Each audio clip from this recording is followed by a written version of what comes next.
चलो next section क्या है, सेक्शन 30।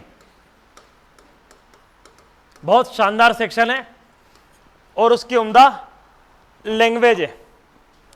पढ़ो उसको, पढ़ने में आपको लगेगा कि यार ये कहना क्या चाह रहा है ना। मैं पढ़ता हूं फिर बताता हूं। मतलब एक एहसान भरा सेक्शन लगता है कि हाँ एहसान कर दिया उसने। When more persons than one are being tried jointly for the same offense and a confession made by one of such person affecting himself and some other of such persons is proved, the court may take into consideration such confession as against such other person as well as against the person who makes such confession। अब जो बात लिखी बोलेगी may take into consideration, दो एकदम हल्के शब्दों का इस्तेमाल किया, एक तो may और ऊपर से consideration, it will be relevant, admissible नहीं। कंसिडरेशन मतलब साफ साफ बोल दिया है कि इसको केवल क्या करना, कंसीडर कर लेना, इसके आधार पे सजा मत कर देना। सेक्शन 30 में और क्या है देखो, अपन ने सेक्शन 24 से लेकर 29 सारे सेक्शन किसकी बात कर रहे हैं, कन्फेशन की। कौन सा कन्फेशन, एक ऐसा कन्फेशन जिसमें व्यक्ति किसको बता रहा है, अपराधी स्वयं को। मतलब वन एक्यूज की बात यहां पर हो रही है, वन एक्यूज की जो कन्फेस कर रहा है। लेकिन सेक्शन 30 थोड़ा सा इससे अलग है। क्यों, किसकी बात कर रहा है वो एक एक्यूज की बात कर रहा है जो क्या कर रहा है, कन्फेशन कर रहा है, लेकिन अपने कन्फेशन में ये दूसरे को एक्यूज को भी क्या कर रहा है, एड कर रहा है। अब हमने अभी तक क्या पढ़ा था कि एक व्यक्ति अपने खिलाफ जब बोलेगा तो क्या होगा, वो एडमिसिबल होगा, सब्सटेंटिव पीस ऑफ एविडेंस होगा, उसके आधार पे सजा हो पाएगी। लेकिन सेक्शन 30 क्या बोल रहा है, मतलब उसके एक जो उसका लैंग्वेज है वो क्या कहना चाह रही है बताऊं, वो ये बोलना चाह रही है कि आप ऐसा मत समझना, मतलब जनरल रूल क्या होगा कि अगर मैं कन्फेस कर रहा हूं तो अपने खिलाफ करूं तो क्या होगा, लॉ क्या करेगा, एडमिसिबल। क्यों, क्योंकि सेक्शन 21 क्या बोलता है एडमिशन का, कि जो बात आपके विरोध में हो, आपके विपरीत हो, उसको क्या किया जाएगा, एडमिसिबल। चूंकि ऑल कन्फेशंस आर एडमिशन, तो एडमिशन की बात भी अप्लाई होगी, सेक्शन 21 भी अप्लाई होगा कन्फेशन पे। तो ये तो ठीक है कि आप अपने खिलाफ बोल रहे हो, सेक्शन 21 के मैंडेट से हम इसको प्रूव करेंगे, तो 24 से 29 की दिक्कत नहीं है। लेकिन जब आप कोई बात अपने लिए बोल रहे हो कि मैंने करा, और साथ में आप 2-3 लोगों को और इंप्लीकेट कर रहे हो, now the question is whether आपका स्टेटमेंट एडमिसिबल है कि नहीं है। पहला क्वेश्चन एडमिसिबिलिटी का है, दूसरा उसके कितनी वैल्यू है, उसको कितना हम कहते हैं क्रेडिट, उसकी एविडेंटरी वैल्यू क्या है। नंबर 2, पहले क्वेश्चन का जवाब सेक्शन 30 दे रहा है कि एडमिसिबल है, क्योंकि सेक्शन 30 में क्या है, अलाउ कर रखा है। सेक्शन 30 एक और क्या दे रहा है, कंडीशन दे रहा है, किन कंडीशन में उन स्टेटमेंट का आप यूज कर पाएंगे। ठीक है, तो सेक्शन 30 क्या बोल रहा है कि एक एक्यूज अपने और अपने साथ किसी और की भी बात कर रहा है, कुछ लोगों को दोषी अपने साथ भी ठहरा रहा है, तो ये उसकी बात क्या होगी, रिजेक्ट मत कर देना। जो उसकी पहली फीलिंग है सेक्शन 30 की कि रिजेक्ट मत कर देना, क्योंकि जनरल रूल क्या है, आपका स्टेटमेंट आपके अगेंस्ट होना चाहिए, दूसरों के अगेंस्ट क्यों है। लेकिन सेक्शन 30 बोल रहा है कि नहीं ऐसा मत करो। क्यों कर रहा है, क्या इसके पीछे का प्रिंसिपल है, एथिक्स क्या है। एथिक्स ये है कि जैसे कन्फेशन का एथिक्स क्या है कि कोई व्यक्ति अगर अपने खिलाफ बोल रहा है तो उसके सच होने की संभावना बहुत ज्यादा है, सेक्शन 21 भी आपको एडमिशन का बताता है। और कोई व्यक्ति अगर अपने खिलाफ कुछ बोल रहा है तो इसका मतलब है कि उसकी सत्यता, उस बात में सत्यता होने का बहुत ज्यादा स्कोप है। तो अगर कोई व्यक्ति दूसरे को ठहराए दोषी कि सर इनने करा और मैं तो केवल वहां ले गया था इनको बिठा के, अब ये कन्फेशन नहीं है, अब तू कन्फेस नहीं कर रहा है बेटा, अभी तू क्या कर रहा है, अभी तो दूसरों पे अपराध को कन्वर्ट कर रहा है, मतलब डाइवर्ट कर रहा है तो अपराध को, कि मैं तो बहुत माइनर सा ऑफेंस हूं सर, इन्होंने करा सर मेजर। तो ये कन्फेशन नहीं है। ये अगर है तो इसमें क्या है, आपके झूठे होने की संभावना पूरी है, क्योंकि आप अपने आप को क्या कर रहे हो, बाहर कर रहे हो, और बाकी लोगों को क्या कर रहे हो, अपराध क्या आप अंदर कर रहे हो। इसकी बात नहीं कर रहा है सेक्शन 30। सेक्शन 30 उसकी बात कर रहा है जहां पर आप खुद को बोल रहे हो कि सर एक तो मैं हूं और 2 ये है, हम 3 है सर। उसने खुद को बाहर नहीं करा है, खुद के दोषी होने के साथ साथ वो क्या कर रहा है, दूसरों को भी बता रहा है कि ये भी दोषी है। तो जो प्रिंसिपल है, जो एथिक्स है, जो सिद्धांत है, जो इसको एडमिसिबल कराते हैं सेक्शन 30 के बनने का जो कारण है वो क्या है, वो ये है कि जब आप खुद को दोषी ठहरा रहे हो तो आपके बात में सत्यता होने की संभावना काफी ज्यादा है। तो आपने क्या करा इसको एडमिसिबल की, हाँ ठीक है, ऐसा डिसरिगार्ड मत कर देना कि इट इज नॉट एडमिसिबल, ऐसे करने की जरूरत नहीं है। लेकिन सवाल ये, और ये मैं नहीं बोल रहा हूं, ये किताबों में ऑनरेबल जस्टिस के द्वारा जजमेंट में कहा गया है कि भारत देश में हम तो डूबे सनम और दूसरे को भी ले डूबे वाली सिद्धांत है। यहां लोग मरते मरते दूसरों को भी डुबा ले जाए तो इसका कोई वो गम नहीं है। इसका एग्जाम्पल क्या है? इसका एग्जाम्पल है कोई अगर आत्महत्या करे तो वो अपनी आत्महत्या को खाली नहीं जान देता, वो दो चार का नाम इन्ने इन्ने इन्ने परेशान करा, अब वो तो मार गया उनको भी, खुद तो मारा और दूसरों को भी ले डूबा। तो अल्टीमेटली भारत में ये सिद्धांत है कि आप स्वयं दूसरों को ले डूब सकते हो। तो इसके ऊपर मतलब सेक्शन 30 बहुत कमजोर सेक्शन है, सेक्शन खुद अपने आप को कमजोर बता रहा है। एडमिसिबल पर केवल क्या करना, कंसीडर, इसके सिवा ढेर सारा एविडेंस है ना, तो मेरे को भी साथ में लिख देना, पर केवल मेरे आधार पे सजा मत ऐसा लिखा हो ना, कैन बी कंसीडर्ड, मतलब एक एहसान कर रहा है बस। ठीक है, क्लियर है? वापस पढ़े। अब आप देखना मजबूरी भरा सेक्शन है यार, है ना, मतलब किसी को मना ना बोलना है ना, मतलब है ना, अब किसी का पत्रिका दिया आपने कि शादी में आना है और है ना, तो सबको ले आया, अब मना तो बोल नहीं सकते आप कि ठीक है सर सभी आ जाना, है ना, तो उसका मन में तो इच्छा नहीं है पर अब एडमिसिबल करना पड़ेगा। तो ऐसी मजबूरी में एडमिसिबल है कि हो सकता है कि कुछ काम की बात आ जाए, हो सकता है कोई बड़े आतंकवादी के मैटर में, कोई बड़े मैटर में जहां पर जरूरत हो वहां काम आ जाए, तो स्टेपनी की तरह ही है ना, एक्स्ट्रा टायर है मतलब गाड़ी में, मेन टायर में से नहीं है ये। When more persons than one are being tried jointly, अब एक और बात बता रहा है सेक्शन 30, ये कंडीशन बता रहा है। क्या बता रहा है ये? कंडीशन, कि कुछ कंडीशन है मेरी भैया, इन कंडीशन में ही एक एक्यूज का कन्फेशन जिसमें दूसरों को लपेट रहा है, जॉइंटली क्या होना चाहिए, इनकी ट्रायल होना चाहिए। तो पहली कंडीशन क्या है? Jointly, joint trial. दूसरा क्या है? Same offence and a confession made by one of such persons. और तीसरी कंडीशन क्या है? There are more accused than one, और इनमें से एक क्या कर रहा है? कन्फेस कर रहा है, और कन्फेशन में वो खुद को भी ले डूब रहा है और दूसरों को भी ले जा रहा है। ये 3-4 कंडीशन है भैया आपके सेक्शन की। तो ऐसी परिस्थिति में कोर्ट को लगे कि इस सेक्शन पे एहसान करना चाहिए, तो कोर्ट में take into consideration such confession as against such other person as well as against the person who make such confession. दोनों जगह दोनों की बात करिए, है ना, उसके अगेंस्ट भी और खुद के अगेंस्ट भी, दोनों के अगेंस्ट इसका यूज किया जा सकता है। क्लियर है? तो कन्फेशन अपने आप में क्या है? Strong piece of evidence, substantive evidence है कन्फेशन। लेकिन कन्फेशन ऑफ कोएक्यूज क्या है? Weak kind of evidence. इसके अकेले के आधार पर सजा किसी भी स्थिति में नहीं हो सकती, और उसका मूल सिद्धांत, मूल कारण क्या है?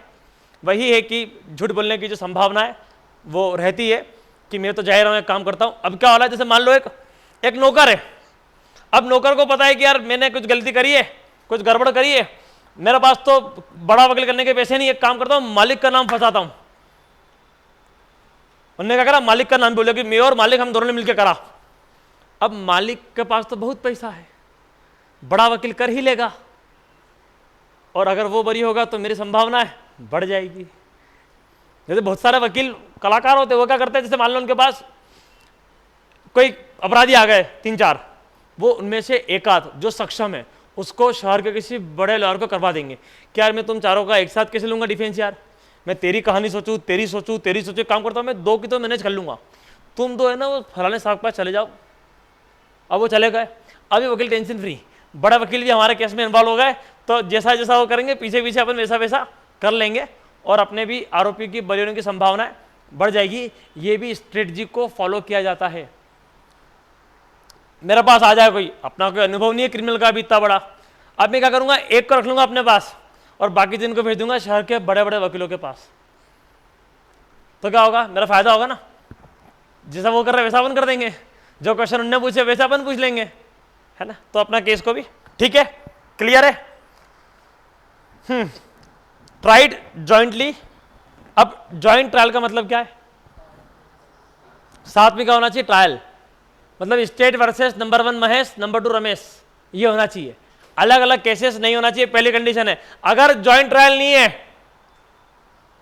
It is not admissible at all, मतलब वो छोटा सा तो एहसान कर रहे हैं ना, वो भी नहीं करेंगे, जॉइंट ट्रायल होना चाहिए। अगर कोई एक्यूज डिस्चार्ज कर दिया जाए, जॉइंट ट्रायल कहलाएगी। What is the meaning of trial, trial की स्टेज क्या है, शुरू कब होती है, after framing of charge, framing of charge के बाद जो चीज शुरू होती है वो क्या होती है, ट्रायल, उसके पहले की चीज ट्रायल नहीं है। मुझे बताओ डिस्चार्ज व्यक्ति कब होता है, ट्रायल मतलब चार्ज बनने के पहले डिस्चार्ज हो जाते हैं। देखो क्या होता है, पहले डिस्चार्ज होता है, 3-4 एक्यूज, एक को डिस्चार्ज कर दिया, बाकी पे क्या करे, चार्ज फ्रेम करे, और उसके बाद क्या शुरू है आपकी ट्रायल, तो डिस्चार्ज क्या होगा, पहले हो गया, तो जॉइंट ट्रायल कहलाएगा क्या, ये बस में आया था अगले चौराहे पे उतर गया, तो अभी तो शहर से बाहर ही नहीं हुए, वो हमारा यात्री कब कहलाएगा कि हमारे साथ यात्रा करी भैया ने, तो शहर के बाहर होगा थोड़ा अगले गांव तक तो यात्रा कहलाएगी, ये तो नाके पे उतर गया, यात्रा कहलाएगी, तो ये क्या उतर गया भैया, नाके पे, तो यात्रा कहलाएगी, नहीं कहलाएगी, जॉइंट ट्रायल कहलाएगा, नहीं कहलाएगा। अच्छा विड्रॉ, केस विड्रॉ कर लिया प्रोसिक्यूशन ने किसी के खिलाफ, उसको बाहर कर लिया, ट्रायल हुआ नहीं हुआ, उसको विड्रॉ कर लिया आपने, ये भी जॉइंट ट्रायल नहीं कहलाएगी। कोई व्यक्ति मर गया और ट्रायल में कभी नहीं लाया गया, जॉइंट ट्रायल नहीं है, लेकिन कोई व्यक्ति का अगर एविडेंस मतलब उसके अगेंस्ट कार्रवाई हो चुकी है, सब हो चुका है जो होना था, और उसके बाद मर गया, तो कोई दिक्कत नहीं है, मतलब एविडेंस आ गए सारे, सब हो गया, पूरी कहानी हो गई, उसकी जो आवश्यकता थी उस ट्रायल में वो पूरी हो गई, और उसके बाद क्या होता है, वो मर जाता है, तो जॉइंट ट्रायल कहलाएगी, कहलाएगी। ट्रायल तो पूरी हो चुकी है, अब जजमेंट आना बाकी है, या वो प्रोसीडिंग बाकी है जिसमें इसका क्या है, यूज नहीं है, तब क्या होगा भैया, आपकी ट्रायल कहलाएगी, अगर कन्फेशन रिकॉर्ड पे आ जाए, है ना, और उस कन्फेशन में बकायदा बोल दे यस। नेक्स्ट है सेम ऑफेंस का मतलब क्या, what is the meaning of same offence,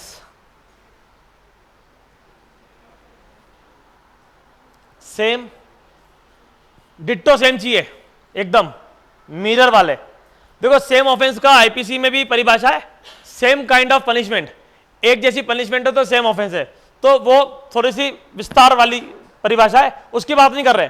यहां तो अगर एक ने थप्पड़ मारा, उसने भी, उस दोनों के ऊपर केस 323 का ही है, मतलब एक के ऊपर 323 है, दूसरे के ऊपर 324 है, तो ये सेम ऑफेंस नहीं है, कन्फेशन यूज यहां पर नहीं होगा।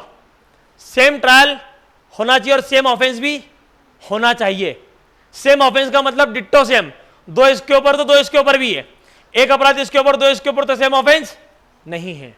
सेम का मतलब डिट्टो सेम, एकदम मिरर वाला, कोई भी रिफ्लेक्शन, कोई भी किसी प्रकार का चेंज, परिवर्तन, अपराध छोटा मोटा एडिशन ऑन नहीं चलेगा, तभी क्या होगा भैया, वो कन्फेशन उसका यूज होगा, मे बी कंसिडर्ड। तो आप समझो कंसिडरेशन करने के पहले भी कितनी कंडीशन है, मतलब कमजोर को और कमजोर किया गया है। एक तो मे कमजोर करने वाला है, कंसिडरेशन शब्द कमजोर करने वाला है, और क्या भैया, सेम ट्रायल, सेम ऑफेंस, इतनी सारी दो कंडीशन लगा दी आपने, क्लियर है। आगे बढ़े, नेक्स्ट एविडेंटरी वैल्यू क्या है भैया, कोरोबरेटिव पीस ऑफ एविडेंस है, वीक काइंड ऑफ एविडेंस है। कोरोबरेटिव मतलब सब जाएंगे तो ये भी लटक जाएगा, ये अकेला जा नहीं सकता, इस अकेले के दम पे कुछ हो नहीं सकता। दूसरों को समर्थन करने के लिए ये मतलब ये नेता नहीं है, ये क्या है, कार्यकर्ता है, भैया की जय, भैया की जय, बस ये नेता की पोजीशन में नहीं है। पर कन्फेशन जो है आपका सेक्शन 24 में 25 में, वो क्या कन्फेशन, वो नेता की पोजीशन है, वो अकेला भी पर्चा भर तो चुनाव जीत जाए, ये अकेला पर्चा नहीं भर सकता। ठीक है, आगे अपन देखते हैं। अब एक बात बोली गई है इसके ऊपर, मतलब डिफरेंस ऑफ ओपिनियन है, क्योंकि सेक्शन 30 के बारे में बोलता नहीं है। सवाल ये कि सर वो खुद के ऊपर कितना आरोप लगाए और अपने साथी पे कितना लगाए। मान लो बोले कि मैंने पकड़ा था, चाकू इनने मारा, चाकू हमने मारा, मतलब कितनी लायबिलिटी वो अपने ऊपर ले और कितनी लायबिलिटी वो दूसरे के ऊपर ले। तो इसके ऊपर मिक्स ऑफ ओपिनियन है, क्योंकि सेक्शन 30 ने ये थोड़ी बोला कि इसका अपराध कम होना चाहिए ज्यादा होना चाहिए, बाकी का, पर एक कॉमन सेंस है कि एटलीस्ट कम से कम जितना उनका है उतना तो इसका होना ही चाहिए। मतलब इसका भी उस अपराध में सब्सटेंटिव पार्ट होना चाहिए। मतलब ऐसा नहीं होना चाहिए कि अपने आप को धीरे से सरका के बाहर कर रहा है और दूसरों को अंदर कर रहा है, क्योंकि ऐसे में जो बेसिक सिद्धांत है, जो मूल प्रिंसिपल है, जो क्या कर रहा है इसको थोड़ा बहुत भी एडमिसिबल बना रहा है, वो क्या है कि जो व्यक्ति अपने आप को फंसा रहा है निश्चित रूप से वो सच बोल रहा होगा, यही आधार है केवल। तो अगर वो व्यक्ति अपने आप को फंसा ही नहीं रहा है, वो अपने आप को बाहर कर रहा है, बोल सर मैं तो ड्राइवर था इनका, इनने करा जो करा पीछे बैठ के, अगर वो ऐसी बात कर रहा है जो उसको बाहर कर रहा है, तो ये अपने आप में कन्फेशन ही नहीं है। तो ऐसा नहीं चलेगा मामला भैया। तू खुद का बोल कि मैंने भी मारा और इनने भी मारा, लायबिलिटी लगभग आपकी बराबर होना चाहिए, सेम होना चाहिए। सब्सटेंशियल पार्ट उस एक्यूज का खुद का भी होना चाहिए, वो खुद को बाहर नहीं करना चाहिए। अगर आप वो ऐसा करता है तो सेक्शन 30 में हम उसको नहीं मान सकते। अच्छा, इसके कमजोर होने का क्या कारण है? इस कन्फेशन के, अच्छा एक और बात है, कन्फेशन कौन से कन्फेशन की बात कर रहा है, कब के कन्फेशन की बात कर रहा है? कोर्ट वाले की, मतलब इन द कोर्ट या बिफोर द कोर्ट? कैसे बोलोगे बिफोर कोर्ट? मतलब कोर्ट के पहले। बिफोर कोर्ट का मतलब ये नहीं कि कोर्ट के सामने है ना, ट्रायल के बिफोर ट्रायल आप बोल लो, ट्रायल के पहले। तो ये ट्रायल के पहले वाले केस की बात कर रहा है कि ट्रायल के बाद वाले? ट्रायल के पहले की बात कर रहा है। अब मेरे को इतना बता दो कि कैसे कॉन्फिडेंस से आप बोल सकते हो कि सेक्शन 30 बिफोर ट्रायल की बात कर रहा है? सेक्शन 30 में ही लिखा हुआ है इसका आंसर। यस,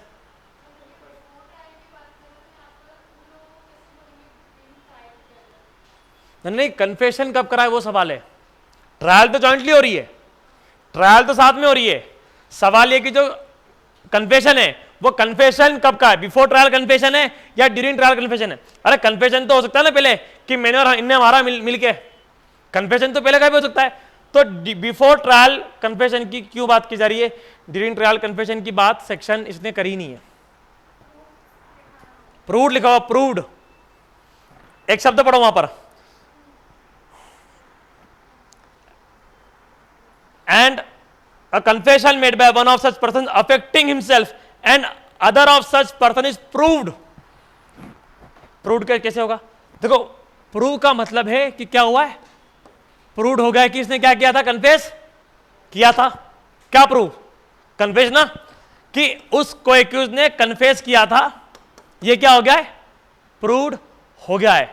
अब आप किसी चीज को प्रूव्ड कब बोलोगे? अच्छा, प्रूव कहां पर हुआ होगा? ट्रायल में हुआ होगा। कन्फेशन कब हुआ होगा? पहले हुआ होगा, तभी तो प्रूव होगा। अगर कोर्ट में होता तो प्रूव लिखने की जरूरत ही नहीं पड़ती, वो तो कोर्ट के सामने ही है। लेकिन कन्फेशन हुआ कब था? Before trial. बिफोर ट्रायल क्या हुआ था? आपका कन्फेशन। और ये प्रूव कब हुआ? During trial. तो इसमें जिस कन्फेशन की बात करी जा रही है वो कब का है भैया? बिफोर ट्रायल की बात की जा रही है। तभी तो प्रूव करोगे उसको। प्रूव कैसे करोगे आप? इट इज प्रूव्ड, तो पहले हुआ होगा, ट्रायल में प्रूव कर दिया आपने।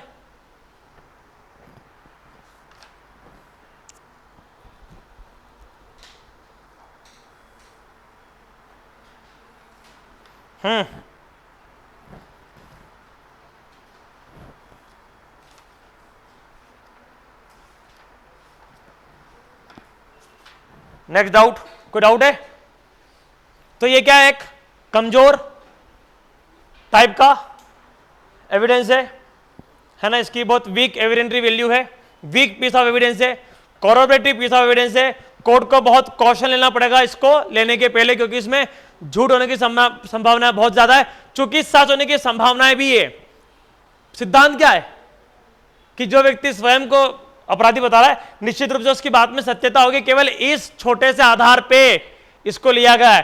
पर एट द सेम टाइम वर्तमान की परिस्थितियों को आप जानते हो, 1872 का एविडेंस लॉ, उस समय लोग अच्छे हुआ करते थे, आज पल पल झूठ बोल देते हैं, फर्क नहीं पड़ता।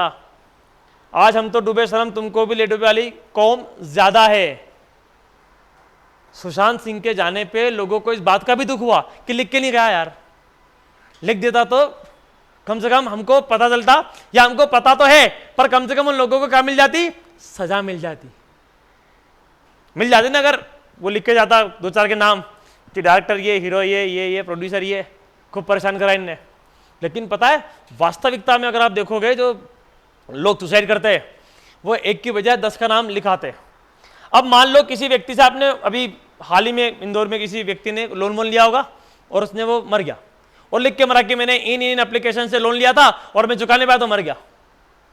तो अभी तो एप्लीकेशन का नाम लिया है, लोगों का नाम भी लगा कि मैंने रमेश से, सूरज से, दिनेश से नहीं लिया, या मेरे घर आते थे मांगने और इन्होंने मेरे को प्रताड़ित किया और मैं मर गया।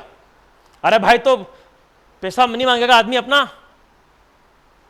हालांकि ये प्रूव नहीं हो पाएगा abetment at the time of trial, वो बरी हो जाएंगे बकायदा, क्योंकि पैसा मांगना सुप्रीम कोर्ट ने, हाई कोर्ट ने 50 बार बोला है कि अपना पैसा मांगना किसी प्रकार से कोई भी प्रताड़ना नहीं है भैया। मतलब आदमी पैसा ही नहीं मांगे, आप उसको दे दो धमकी कि देख मर जाऊंगा, ऐसा नहीं है। अगर उसने पैसा दिया है तो वो मांगेगा, और एक बार नहीं वो 25 बार मांगेगा। प्रताड़ना हो तो हो, लिखो पर नाम लिख के मारा है तो ट्रायल तो करवाई दी ना, परेशान तो कर ही दिया। तो हम तो डूबे सनम, तुमको भी ले डूबे। अब फ्रस्ट्रेशन किस बात का है कि मैं कमा के पैसा नहीं दे पाया, पर गुस्सा किस पे निकाला, उनने मांगे, इनने मांगे, ये करा वो करा। दे आर नॉट रिस्पॉन्सिबल यार। क्लियर? तो सेक्शन 24 से 30 अपना पूरा पार्ट यहां पर हो चुका है। सेक्शन 24 से 29 किसकी बात करता है? एक व्यक्ति जब अपना अगेंस्ट कन्फेशन कर रहा है तो उसकी बात होती है। 25 में क्या पढ़ा अपन ने? पुलिस के सामने कस्टडी में हो या नहीं हो कोई फर्क नहीं पड़ता है। पुलिस के सामने दिया गया कन्फेशन की वैल्यू क्या? 0 है। 26 क्या है? पुलिस की कस्टडी में पर किसी और को, क्योंकि पुलिस के सामने तो पहले ही बाहर हो गया है, अब पुलिस की कस्टडी में किसी और को भी क्या हो गया है? बाहर हो गया है। सेक्शन 27 में उसका नॉलेज, प्लेस और वो जो रिकवरी है, ये तीनों क्या है? रिलेवेंट है, क्योंकि इसका एक कनेक्शन बनता है, एक लिंक क्रिएट होता है। 28 का भूत अगर उतर जाए तो 28 में क्या हो जाएगा? एडमिसिबल हो जाएगा। 29 क्या है कि अगर अदरवाइज कोई दिक्कत नहीं है तो सिक्रेसी में जिन सवालों का जवाब नहीं देना था उन सवालों में, ड्रंक स्टेट में, या क्वेश्चन नहीं दिया, ऐसा नहीं बोल सकते आप, है ना, तो उसमें भी क्या होगा? वो एडमिसिबल होगा। और लास्ट 30 क्या है? अगर कोई एक्यूज करता है तो वो भी एडमिसिबल होगा। पर इन सब में सबसे कमजोर पोजीशन जो है वो सेक्शन 30 की है। और इसका एक ही केस लॉ महत्वपूर्ण है, कौन सा? कश्मीरा सिंह वाला, जिसमें क्या बोली गई थी? इसकी एविडेंटरी वैल्यू, कि ये क्या है भैया? वीक काइंड ऑफ एविडेंस है, और इसके लिए क्या जरूरी है? कोरोबोरेशन इज रिक्वायर्ड, कोरोबोरेशन इज नेसेसरी। कोई डाउट सेक्शन 30 है इसके पहले इसके बाद की सेक्शन के ऊपर?